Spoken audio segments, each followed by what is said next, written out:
Hello, and welcome to another episode of On the Record with LMPD. This is episode 10. I am your co-host, Officer Matt Sanders. I am joined today with the lovely yet sassy Chief Erica Shields. Ma'am, how are you doing? I'm good. Hi, Matt. What do you want to talk about today? We're 10 episodes in. Yep. We've had homicide here. We've had robbery here. We've had recruiting here. Are we running out of stuff to talk about, or do you want to go somewhere else with this? What do you want to talk about today? There's endless subjects, but I do today want to touch on the training academy and what the folks out there do. We just had a graduation. The class is not as large as I would hope, but I will say it was incredibly diverse, and the enthusiasm these folks brought to the table just really reaffirmed to me that this profession is still attracting incredibly talented individuals. It is. It's a lot of fun. And I don't think we should waste any time because I want to spend the majority of this podcast talking to this sergeant that we brought on today. He's a good friend of mine. But first, make sure for the listeners that you all hit that like and subscribe button on our YouTube channel. You'll be notified every time we drop a podcast. So like and subscribe. Without further ado, I want to introduce you to a good friend of mine. He is the basic training commander. So he is in charge of the recruits when we hire them and is responsible for training them to get them out on your streets. So without further ado, I want to introduce you all to Sergeant Joel Casse. Well, hello. Sergeant, how are you doing, buddy? I'm doing great. How are you, sir? I'm great, man. Welcome to the podcast. I've wanted to have you on for a couple of months now. I think you have a very crucial, I cannot stress the importance of your job. Now, I'm not trying to make you nervous or anything, but man, you have a hell of a job to do. You have to take somebody fresh off the streets and make them police in 2021 in Louisville, Kentucky. Man, that's got to be tough. Before we get into that, tell me a little bit about yourself, your police career, and how you got to where you are today. So I came on MAC 16 back in 2008, so going on 13 years now. I believe you were in MAC 17, so you came on just after me. Yeah, you got me in seniority. Yeah. I hear you in rank. Which is crazy. We're going to talk about graduation in our current classes. So MAC 16, we're now on MAC 49 is currently in. So it just shows how many classes that we've put through in 13 years, and we're still working to get more. In that time, I've done a host of different things. Most recently, before the academy, I was on SWAT. I served on SWAT for... That's where I know you from. We served on SWAT together. I was on SWAT for right at 7 years, 2 of which I was a sergeant on SWAT. And then the opportunity opened up for the basic training sergeant position. Okay. In this day and age, I really enjoyed what I was doing on SWAT, and I had to take a hard look, and I thought about how 13 years ago when I signed up to be a police officer, how difficult of a decision that was 13 years ago. Right. And now this day, 2021, 2020, it's been a tough year for law enforcement. We still have people signing up to do this job. Yeah. And that's because it's a job worth doing. And I knew how difficult it was for me, and I know it's difficult for the people now signing up, and I wanted to make sure that they got the best training that they could possibly get. So I wanted to make sure that I was there to give them every ounce of everything that I had to ensure that we have the best police in the city to better serve this community, because I truly care about this community. Ma'am, what do you think about that? I want to sign up again. I'll tell you right now. Listen, you guys, say what you want listening to this podcast, wherever you're listening from. This guy is not full of crap, okay? He's not BSing anybody. I'm telling you, when he says he pours his heart and soul into this job. And Chief, this is the person you need in the spot that you have him in right now. We just graduated a class of how many was it? Was it 16? We had 16 in MAC 48 that just graduated. That's good, right? But it's not great. Yeah, we're slotted to have upwards of 48 in a class, and we have the openings to fill a class of 48, but we had 16 in this class. Okay, and so that was MAC 48. We're in MAC. MAC stands for Metro Academy class. Yes, sir. So every time we have a class, obviously the number just goes up sequentially. So MAC is what we're referring to, guys. Sorry about that. And Chief, is it MAC 49 that's in now? Is that right? Yes. And all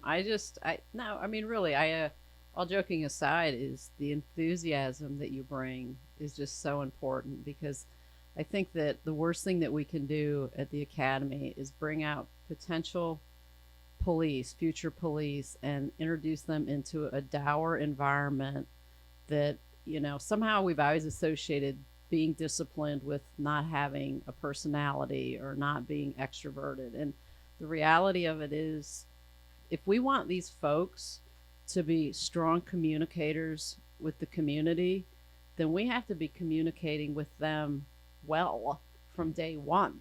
We can't be rigid. And so I appreciate the enthusiasm that you're bringing to the profession and to the training academy. Thank you. Well, thank you, ma'am. Thank you. So we had Mac 48, really interesting folks. I understand based on these notes that my producer just slipped to me. There was only one woman though that graduated, right? Is that right? That just graduated? That's all you needed, true. Matt. One female. What is that? Because we're good. What we're is really that? Good. Why though? I mean, you know what? I think, I will say this is probably since I've been here, maybe the fourth class we've graduated, and there's been very solid representation by females. I think, is one adequate? No, but neither is 16. So I think that it's cyclical. The department on a whole has, we're just struggling to recruit, but the classes have had more females previously. Right. Sergeant Cassie, can you give me some highlights from the class that just graduated, Metro Academy Class 48? Talk a little bit about the president, because I think there's some interesting stuff there I'm going to have some fun with. I'll say this about the president. When I found out about MAC 48, the recruits that we were getting, who are now sworn officers, I heard that there was going to be a retired captain. Okay, and from the Army, from right? The fire department, from the Louisville Fire Department. Our fire department? Our fire department, a retired captain, 46 years old, something like that. He's did it for over 20 years. And I thought, this is going to be tough. This guy has more leadership ability and has more experience than I have. It's going to be tough as a recruit to come in here to the basic academy and take direction. And, man, he was a rock star. Like, I can't speak highly enough of Officer Thomas. I'm so proud of him and what he's doing for this community. And he's somebody just like the rest of us who truly want to serve and believe that this is a job worth doing, because it is. You talk about a lifelong career of selfless service to his community. The guy's like starting over as a rookie. Yeah. Admirable. And I'm very glad that he finally, smartened up and became, went blue, from red to blue, right? I mean, he's no longer a hose dragger, right? He wants to be first on scene. And I respect that from this guy. I want to meet him. We should have him on. I bet he's got some great stories.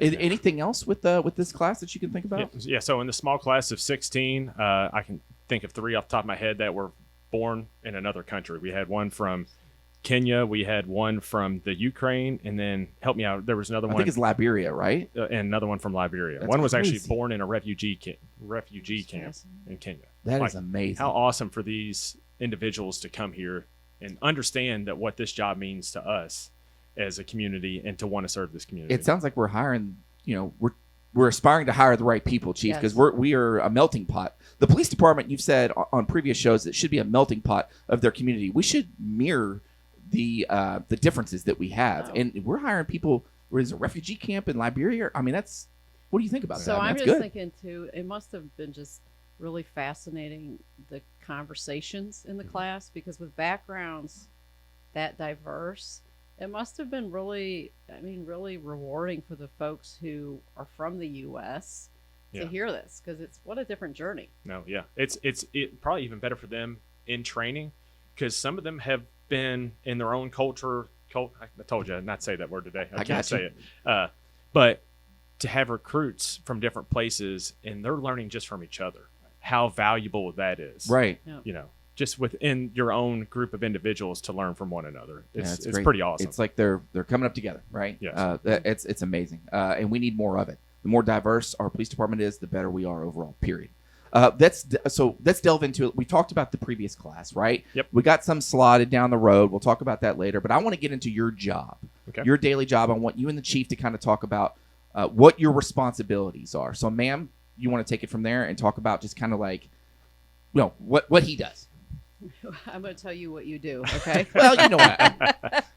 So, I mean, this to me, there is nothing more important from Jump Street within an academy than the academy. It's the heartbeat.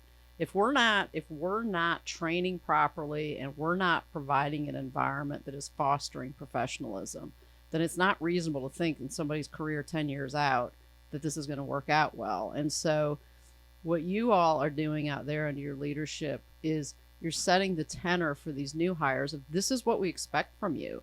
And this is how you need to go about it to be successful. And I mean, I'm just thrilled at the work that you're doing. I know there's been a lot of changes. There's going to be a lot more changes coming. But at the end of the day, it all centers around professionalism. Yeah.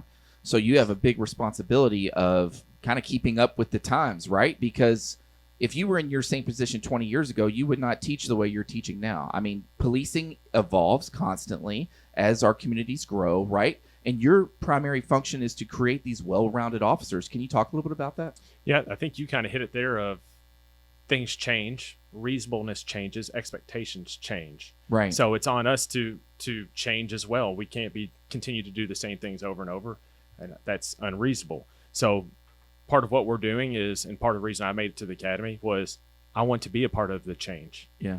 You know, that's what we're all trying to do. And I'm surrounded by officers, my instructors, who want to be a part of the change as well. We're all there for the reason to make this police department better. What are some of the, so I mean, everybody knows in a police academy, you shoot, you drive, right? And like you learn about law. Like we get that. Every cop does that. What, be specific to the people out there that are listening to this podcast and thinking, man, I'm kind of wanting to do that, but what does the academy entail? How long is it? Where do they stay the whole entire time at the academy, right? Or you can clear that up. Like talk about it. A little bit about the academy, what the training is around. Yeah, so kind of the academy, it's give or take 28 to 32 weeks. Our current class, it's going to be a 30-week class, so that's for MAC 49. They'll spend 30 weeks in the academy. Okay, so they stay in dorms here in Louisville, No, right? sorry. And they don't get to see their family for 30 weeks? No, they go home. We start the day at 7:45, and they're out the door by 5 o'clock. Okay. Yeah, so Okay. and they're free to go home. They're free to do whatever during that time. It's a Monday through Friday job. Okay. As a recruit. It's like college, full college. It's just like college. And during those 30 weeks, you learn all kinds of things. You know, like you said, from driving to shooting to right now, our recruits are learning about building searches, just how to approach a building and how to clear a building, Yeah. you know. But more importantly, now we're teaching even more about de-escalation, about ICAT, which is integrated communication, assessment, and tactics. And it's more about taking a step back and taking in a totality of what's going on to make better decisions. Ma'am, talk a little bit about, as a chief, de-escalation, the importance of it, the importance that the officers get it now in the academy. You know, training officers that are currently sworn de-escalation, talk about de-escalation. It is a big topic across the country. Well, it is, because what we're seeing is we're involved in use of force incidents that are readily avoidable. We're just barging head first in without taking the time to assess if there was an alternate path. And now with the advent of body-worn cameras, there is a real level of transparency, and you're seeing folks who are trained in this field looking at the body-worn camera and saying, no, you had alternatives. Why didn't you take them? Well, to be fair to many of the officers, that wasn't how we were trained. I mean, when I came up and came through, if you stepped back from a call, you might be labeled a coward. A coward, yeah. Why is she running away? Blah, blah, blah. Yeah, and I mean, it's not, and it wasn't, so I mean, the culture was one of, you had to go in and you had to handle things, Yeah. period. And so really, even though we weren't encouraging people to escalate things, we really were. So I think with the realization that this is just creating so many unnecessarily force incidents, some of which even unfortunately result in death, we have to do things differently. So how do you do that? Well, you train the officers differently, which is why I go back to the academy is critical, because the decision making, when he talks about ICAT, that is really just taking a common sense, level-headed approach to every call and weighing the landscape. And we've not allowed that before. What we always did was, as you know, what level of force do I need to navigate this call? As opposed to, okay, well, maybe if I step back for 5 minutes, I don't need any force, and making that allowable.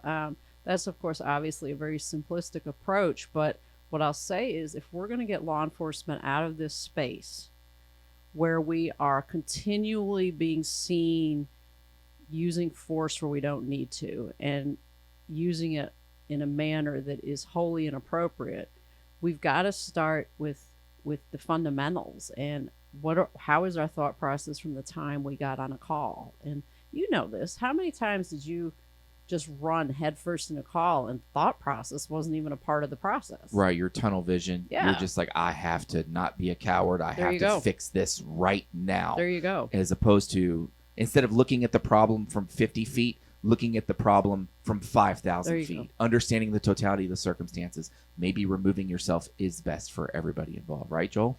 Yeah, and kind of what and to that's also understanding the why behind why you're doing something. Okay. Instead of, I think in previous years, we maybe just taught how to do something Okay. and never actually why you might use that action. Okay. or So why give me an example of the why. So, for instance, like we'll just talk about building searches. It's something we're doing right now in the academy. The recruits are currently working on right this second. Okay. So we've kind of changed the way we approach into clearing a building or calling people out from a building to where maybe we used to just run inside the building like you were talking about, Chief. And that now gives us ability when we're outside and calling people to us to make better decisions. But it's one thing to just say, hey, stand outside and do this versus, hey, the reason to do this is because you're going to be able to make better decisions from out here. You're going to be able to take in the totality of the circumstances. You're going to have better ability to assess the entire situation and make better decisions, which might save you from having to use lethal force, Right. or any force Or at all. being injured yourself, putting Exactly. yourself in a crappy situation. So your job is essentially to continue to create and mold critical thinkers Absolutely. in high stress situations, and you have to love that, right? How much of your, so it's interesting to hear this, the explaining the why. How much is because the teaching's gone there? Like, which came first? The teaching progressed there, No or way. the generation of recruits came forward, that generation of officers that they ask why for everything? I think it's a generational shift, and I was in the middle of that generational shift, Okay. and we were taught one way, Yeah. and we always wanted to know the why. Okay. And so as we continue to get new officers, they're younger officers, they want to know why. Yeah. And I think that's fair. I want to know why I'm doing something, not just because I said so. So what Sergeant Cassie is saying is you are a robot and he is a critical thinker. I don't appreciate you saying that to my chief, Joel. That's messed up. She said it. But yeah, knowing the why. Wow, and I mean that is articulation. It's for safety. I mean, you would think it'd be common sense, but you know we're going that way. And The police culture was never that way, and it's No. shifting now to it is that way. yeah, tactics You evolve. weren't allowed to be that way, No. you know? And I think also the other thing that you all are doing a huge amount on, which we cannot overlook, is it's the training and recognition on inherent biases. You have to know that when you're allowing people to use force, if you don't address inherent biases at the front end and make them aware of them and make it known that they may not act on them, that's when you get into a space that is just so ugly. And I know that you all are really doing a lot there, and I know that we have more to do there. Absolutely, yes. So what is she's talking about the implicit bias? What is that? So that's at least the recruits receive at least 40 hours of implicit bias training, and the best way I can describe it and how I understand it is whether or not you even know you were raised differently from those around you. You grew up in a different area, and therefore you have different opinions. Okay. And therefore you might have your decisions may be molded by those, and you don't even know that they're there. Okay, so it's not like something that's necessarily intentional. No, it's so you're making decisions based on an implicit, not something you're even aware of the decision that you're making. How you were raised, parent, guardian, school, friends, media, shows, whatever, all that has molded you. Yes. And you have some Yeah. biases that you may be unaware Yes, of. and the least you can do is be aware of the fact that you might have these biases, and they might impact your decisions. And that's a week-long class? And well, it's a week long, but it's something that we talk about throughout the entire academy, throughout the PTO, the police training officer phase. So it's something that's constantly brought up. And I'll tell you, Matt, the only way as an agency you really get a handle on bias is to have a diverse department. Right. So just like we were talking about, they're in this academy together for 7 months. When you're with unlike types, that impacts you. When you start patrolling and working and you're surrounded in every day by a diverse group of people, that's how you get change in an organization. It's not, yes, you do the training, yes, you do the audits of behaviors and body-worn cameras, but at the end of the day, what is the work environment? And that for us is where we really have to make inroads in this agency. Yeah, it's definitely a challenge. Mm-hmm. Sergeant Cassie, what other stuff is covered in basic training? I heard something about CIT. Is that right? Yeah, so it's a training that it's relatively new to the police world, maybe 15 years, crisis intervention training. Okay. It's basically teaching the recruits, future officers, that you might come across individuals that are going through some type of episode that they might not be behaving in a normal manner. Okay. And there's reasons behind the way they might be behaving, and you need to understand that how to address that. Somebody that's suicidal, Possibly, right? yes. Standing on a bridge that thinks that there's no other way out except to jump, right? Yeah, so we give them training on how to possibly talk to a person who's on the side of a bridge and how to best communicate with those people. I think when I was in the academy during CIT week, we went to a local hospital and got to interview volunteers that wanted to talk to us about their state of mind, like actual people. They're no longer in crisis; they're in recovery or whatever. But they would say, "I had an interaction with an officer, and this helped me," or whatever. Do we still do that? Oh yes, yeah, we still do that. That's yes, awesome. It's a week-long course, but once again, it's a week-long course, but we continue to teach it throughout the entire academy. I get it. They get like a block of it, but then they get it for the rest of the time that they're there, right? Also, what about you? We talked about diversity a lot in the academy. Do they get any type of diversity training without that? With like the Hispanic community, for example? Yes, we talked about.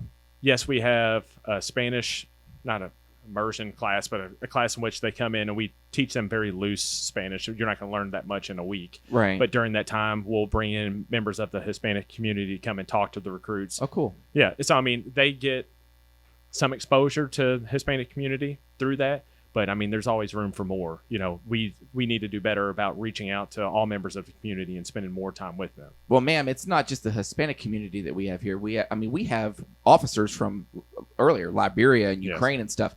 And I know it's impossible to expose an officer in a 6-month training academy to every language out there. What happens, Sergeant Cassie, if I'm a rookie officer and I've had a Spanish immersion type class, but I come across somebody that speaks Swahili, for example? Like, what the hell do I do there? I don't know how to communicate with this person. You can contact dispatch, and there's actually a line where you can communicate with somebody through like an interpreter or a translator or something over the phone? Yes, okay, over the phone. Stuff. And so they learn about that and how to contact that line, and that's a great tool for them to have. So, talk a little bit about your staff. How many do you have working, training these officers? Talk a little bit about them. So currently on my staff, I have a lieutenant that I report to, and then I have 4 instructors that are in charge of the recruits. So their full-time job yes. is to mold these officers. And right? I love the way that you said it like that, mold them, because we look at this as not just making police officers, but making better individuals. We're all signed up for this job to be mentors. We want not just the best police officers, but the best individuals that we can have in this community. What do you think about that, man? Hey, I think he's spot on. I'm sure, I think when you were saying that, I'm sitting here thinking that's a huge responsibility to you, because what you're saying is this one person has the potential to mold or influence 16 to 40 people. Boy, you better make sure that one person is on point that's doing the molding. Man, literally, you give me cold chills talking about this, because just how important this job is. I thought SWAT was stressful. This job's stressful, because I know the impact that I'm having. SWAT is stressful. No, it's don't not. Don't let him minimize what But I no, do. The I'm impact stressed. I even have on 16, or these instructors have on 16 recruits, are then going to go on to impact the entire community. And if these instructors are in this position for a couple of years, how many officers, how many recruits are you going to impact, and how many of those people are going to be impacted? Yeah, I mean, So you're starting them off as youngsters, and they're going to have thousands and thousands of community contacts once they become officers. So, I mean, training them is pivotal. So your 4 instructors, they handle all the training, right? Nobody else comes in and helps with you? No. It's just you and 4 people? That sucks. we have 4 instructors that they're mainly there to facilitate. They do quite a bit of the teaching, but we bring in a lot of expert instructors as well. Okay. So currently, like I said, we're doing building searches today. We have members from the SWAT team. They're helping our instructors, teaching the latest and greatest tactics, because they're constantly changing. Good. Right. Always becoming better. So your instructors, they may have a certain skill set, but you want the best to Yes. train our recruits. So if it's building clearing, then SWAT teaches the recruits. If it's a homicide, we're talking about homicide week and scenes, you may have a homicide detective, or maybe Donnie will come up there and talk to the recruits, that type of stuff. Yeah, but I do believe Lieutenant Burbrink does come up there. It's always entertaining. So I think you also need to pull in there also, it's not just police doing the training. Criminal procedures taught by an attorney, a staff attorney, cultural diversity. So I think it's important for folks who are listening, who are not police, to understand that civilian instructors are critical to the success of our academy and other academies as well, correct? Yes, ma'am. Yes, we have many that are not police officers that come in and help teach, including doctors who help teach implicit bias, who come in and teach, a whole gambit of all the different things that you learn over the course of 30 weeks. All right, Chief, I'm putting you on the spot here. Where are we lacking in training? Oh, I think, I think the hardest thing for law enforcement is just we have to change how we're doing things. And the cultures of police agencies are so strong. And I think that, these guys are doing a great job, but the key to being successful in law enforcement, and it starts at the academy, is the willingness to be constantly reading and learning and adapting. And, you sound on point there, so I'm really happy to hear that. I think for our profession, it's every day. And that's how I look at my job. I learn, I unlearn, and I relearn. It's constant. And you got to always be willing to change. Sergeant Cassie, are we currently accepting applications to become a Louisville Metro police officer? My understanding is the application process is staying open. I believe that happened in a previous podcast where we decided it's going to stay open. Yeah. So right now we have MAC 49 in. There's 14 recruits in there. I actually have orientation this Saturday for MAC 50 that's starting on November 1st. In that class, we're set to have 28 recruits in that class. 28. And we just doubled up. We did. Good. And I believe we're already signing people up for MAC 51 that's starting in February. Okay. So we had the ball rolling. I'm seeing some momentum here. It's keeping my crew pretty busy, but we're happy about it. Yeah, I think it's all about we just doubled up, man. So that's really good. I like hearing I'm that. super excited about it.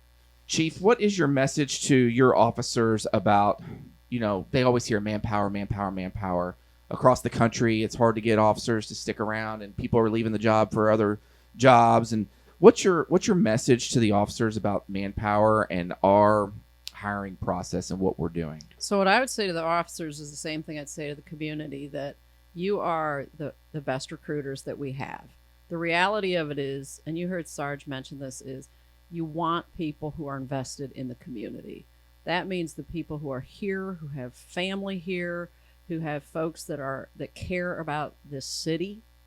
We need them. Skin in the game. It's skin in the game, but it's also just understanding. It's so easy to throw stones from the sideline, but if you want to help drive the change, then truly help drive the change. And everybody here has thousands of contacts, or if you're a loner, maybe you just have hundreds, but leverage that, market for us. And this city and department have so much to offer. And somehow we have to get folks in the space where they understand how much they can help us. And we need their help.